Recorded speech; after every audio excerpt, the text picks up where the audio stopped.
இந்து நாடார் உறவின் முறை கமிட்டி மேல்நிலை பள்ளியில் நான் பிஜி சுவாலஜியாக ஒரு கடந்த 7 வருஷமாக நான் ஒர்க் பண்ணிக்கிட்டு இருக்கேன்.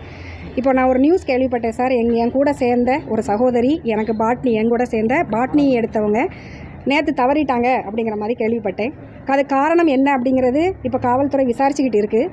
ஆனால் எனக்கு சில சம்பவங்கள் நடந்திருக்கு. நான் அதனால தான் இன்றைக்கி உங்களுக்கு மீடியா முன்னாடி நான் வரணும் அப்படிங்கிறதுக்காக வந்திருக்கேன் சார். கடந்த பிப்ரவரி மாதம் என் மேலே ஒரு 3 அலிகேஷன் சொன்னாங்க சார். அலிகேஷன் சொல்லி எனக்கு சஸ்பெண்ட் லெட்டர் கொடுக்குறாங்க. 3 அலிகேஷனுமே ஒரு சாதாரண அலிகேஷன் தான். ஒன்று, அரையாண்டு பேப்பரில் ஒரு பிள்ளைக்கு ரைட்டுன்னு ஒரு பிள்ளைக்கு தப்புன்னு போட்டுட்டேன் அப்படின்னும், இன்னொன்று அதை கேட்க செயலாளரை நான் ஏக வசனத்தில் ஒருமையில் பேசுகிறேன் அப்படின்னு சொல்லியிருக்காங்க. இதுக்கு நான் ரிவோக் பண்ணுறதுக்காக தான் மதுரை ஹைகோர்ட்டில் நான் கேஸ் நான் இது பண்ணேன். அதை ரிவோக் பண்ண போன இடத்துல இவங்க இந்த சைடில் நிர்வாகத்துக்கு எதிராக போயிட்டாங்க அப்படின்னு சொல்லி என் மேலே ஊர் முழுக்க கமிட்டிலையும் எல்லாருமே என் மேலே பேரை எல்லாத்தையுமே களங்கப்படுத்திட்டாங்க. நான் அதை ரிவோக் பண்ண தான் போயிருக்கேன். எனக்கு சஸ்பெண்ட் லெட்டரை ரிவோக் பண்ணுங்கிறதுக்காக மாண்புமிகு உயர்நீதிமன்றத்தை நாடி இருக்கனே தவிர இவங்களை எதிர்த்து நான் போகவே இல்லை. அப்போ இது ஒரு சாதாரண குற்றச்சாட்டு. செயலாளரோ தலைவரோ என்னை இது நாள் வரைக்கும் கூப்பிட்டு எந்த ஒரு விசாரணையுமே நடத்தாமல் சஸ்பெண்ட் லெட்டர் கொடுத்துருக்காங்க சார். இது முடிஞ்சுது, 2 மாதம் முடிஞ்சுது. உடனே என்ன பண்ணலாம், அடுத்து இவளை உள்ளே வர விடாமல் இருக்கிறதுக்கு என்ன பண்ணலாம் அப்படின்னு சொல்லிட்டு உடனே அவங்க என்ன பண்ணுறாங்க அப்படின்னா, அரையாண்டு தேர்வு கொஸ்டினை நான் வெளியிட்டுட்டேன் அப்படின்னு சொல்லி அதுவும் என்கிட்ட எந்த விதமான விசாரணையுமே வைக்கல சார். எந்த விதமான விசாரணையும் கிடையாது. யாரும் என்னை கூப்பிட்டு விசாரிக்கலை. விசாரணை எதுவுமே இல்லாமல் அரையாண்டு கொஸ்டினை நான் வெளியிட்டேன்னு சொன்னாங்க. நாங்கள் சைபர் கிரைமில் ரிப்போர்ட் பண்ணோம். CO, DO எல்லாத்திட்டையுமே கல்வித்துறையில் அவ்வளோ பேர்ட்டையுமே ரிப்போர்ட் பண்ணியிருக்கோம். ரிப்போர்ட் பண்ண இடத்துல அவங்க கண்டுபிடிச்சது ஔவையார் ஸ்கூலில் இருக்கக்கூடிய சிவபார்வதிநாதன் அப்படின்னு சொல்லக்கூடிய ஒருத்தர் தான் அரையாண்டு கொஸ்டினை வெளியிட்டிருக்காரு. இந்த கொஸ்டின் இப்போ மட்டும் இல்லை சார், கடந்த 2-3 வருஷமாகவே கொஸ்டின் லீக் அவுட் ஆகிக்கிட்டே இருந்திருக்குங்கிற விஷயத்தையும் சைபர் கிரைம் கண்டுபிடிச்சிருக்காங்க.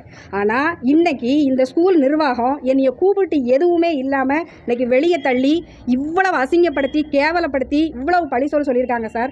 காரணம் என்ன அப்படின்னா ஒன்று தான். நிர்வாகத்தில் இருக்கக்கூடிய மணிவண்ணன் அப்படிங்கிற ஒரு நபர் மட்டும்தான். அவருடைய சொந்த காரணத்துக்காக, சொந்த காரணம் நிறையா இருக்குது சார். நான் ப்ரூஃப் பண்ணுறேன் உங்களுக்கு. நீங்கள் இன்றைக்கி இவ்வளோ வருவீங்கன்னு நான் எதிர்பார்க்கல. நான் ப்ரூஃப் பண்ணுறேன். சொந்த காரணங்களுக்காக பழி சுமத்தி அவதூறு சுமத்தி என்னைய வெளியே அனுப்பியிருக்காங்க சார்.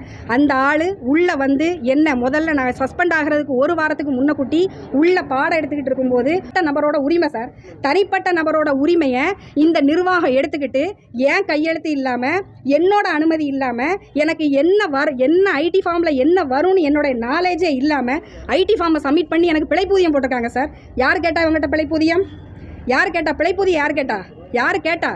என்னோட வருமான வரியை செலுத்துறதுக்கு இவங்க யார் சார்? வருமான வரியை செலுத்துறதுக்கு இவருக்கு அதிகாரம் இருந்தால் எனக்கு 35 லட்சம் ரூபா கடன் இருக்குது. அதை செலுத்துறதுக்கு இவங்களுக்கு தயாராக இருப்பாங்களா? இவங்க என்ன சார் நிர்வாகம் எடுக்கிறாங்க? என்ன நிர்வாகம் பண்ணுறாங்க? இந்த மன உளைச்சல் எனக்கு மட்டும் இல்லை, உள்ளே இருக்கக்கூடிய நிறைய ஆசிரியர்களுக்கு இதே மன உளைச்சல் இருக்குது. இது தொடர்ந்து வந்துச்சுதுன்னா ஒரு தற்கொலை இல்லை சார், தொடர்ந்து தற்கொலை நடக்கும். இவங்க அந்த தற்கொலை பண்ணியிருக்காங்க பார்த்தீங்களா? இந்த அம்மாவுக்கு அந்த தைரியம் இருந்துச்சு பண்ணிட்டாங்க. எனக்கு இல்லை சார், நான் பண்ணலை. ஆனால் எனக்கு குழந்தை இருக்குது, என் வீட்டுக்காரர் இருக்காரு, நான் என் குடும்பத்தை பார்க்கணும், அதுக்காக நான் என் உயிரை பிடிச்சிக்கிட்டு இருக்கேனே தவிர இவங்க கொடுத்துருக்கக்கூடிய ஒவ்வொரு வார்த்தையும் அவ்வளோ அசிங்கமான வார்த்தை சார். குற்றச்சாட்டு சொல்லும் போது மீடியாவில் போய் சொல்கிறாங்க தலைமறைவு. விசாரணைக்கு உள் விசாரணைக்கு போயிட்டு வந்துக்கிட்டு இருக்கேன். அன்னைக்கு நான் உள் விசாரணைக்கு போகிறேன். என்ன தலைமறைவு, என்ன குற்றச்சாட்டு இருக்குது என் மேலே? நான் எதுக்கு சார் தலைமறைவாகணும்? தலைமறைவுங்க குறுக்கு வழியில் பண சம்பாத்தியம் பண்ணாங்க. நான் எதுக்கு சார் குறுக்கு வழியில் பண சம்பாத்தியம் பண்ணணும்? இந்த கொஸ்டினை வெளியிட்டு நான் குறுக்கு வழியில் பண சம்பாத்தியம் பண்ணிடுவேனா? இது என்ன சார் கேள்வி? ஒரு டீச்சரை பிடிக்கலை அப்படின்னா என்ன அவதூறு சொல்ல முடியுமோ சொல்லி, என்ன பழி சொல்ல முடியுமோ சொல்லி, என்னென்ன இருக்குதோ அசிங்கமான வார்த்தைகள் என்ன இருக்கோ அவ்வளோத்தையும் சொல்லி அவ்வளோ பேரையும் வெளியே அனுப்பிட்டு அவங்களுக்கு பிடிச்ச ஆட்களை போடணும்னு மட்டும்தான் மணிவண்ணன்கிற தனிப்பட்ட நபருடைய எண்ணம். அதை வச்சு கமிட்டி இருக்கக்கூடிய நிர்வாகத்தில் இருக்க எல்லாரையும் அவங்க என்ன செய்கிறாங்க? அவங்க காய நகர்த்திட்டு இருக்காங்க. இது மாண்புமிகு முதலமைச்சருக்கு நான் இதை கோரிக்கை வைக்கேன் சார். நான் கோரிக்கையை வைக்கிறது மாண்புமிகு முதலமைச்சருக்கு கோரிக்கை வைக்கிறேன். இந்த தனியார் பள்ளி நிர்வாகம், இந்த தனிப்பட்ட பள்ளி நிர்வாகம் மாதிரி எத்தனையோ பள்ளி நிர்வாகத்தில் நடந்துக்கிட்டு இருக்கு. ஆனால் இதுக்கு சொல்யூஷன் சீக்கிரமாக கொண்டு வரணும். இது நான் ஒரு பெண்ணாசிரியரோட குமுறல் மட்டும் இல்லை சார், இது ஒட்டுமொத்த பெண்ணாசிரியரோட குமுறல். இதை கண்டிப்பாக கவர்மெண்ட் கையில் எடுத்து இதுக்காக நீதி வழங்கியே ஆகணும். நான் இந்த விஷயத்துக்கு எல்லாத்துக்காகவும் மாண்புமிகு உயர்நீதிமன்றத்தை நாடி இருக்கேன். என்னைக்குனாலும் எனக்கு நீதி கிடைக்கும்னு சொல்லி. ஆனாலும் இன்னைக்கு உங்கள் முன்னாடி நான் வந்திருக்கிறது உங்கள் மூலமாகவும் எனக்கு நீதி வேணும்னு நான் வந்திருக்கேன். உங்கள் பேர் மேடம்? சார், என்னோட பேர் நிர்மல் சோபனா.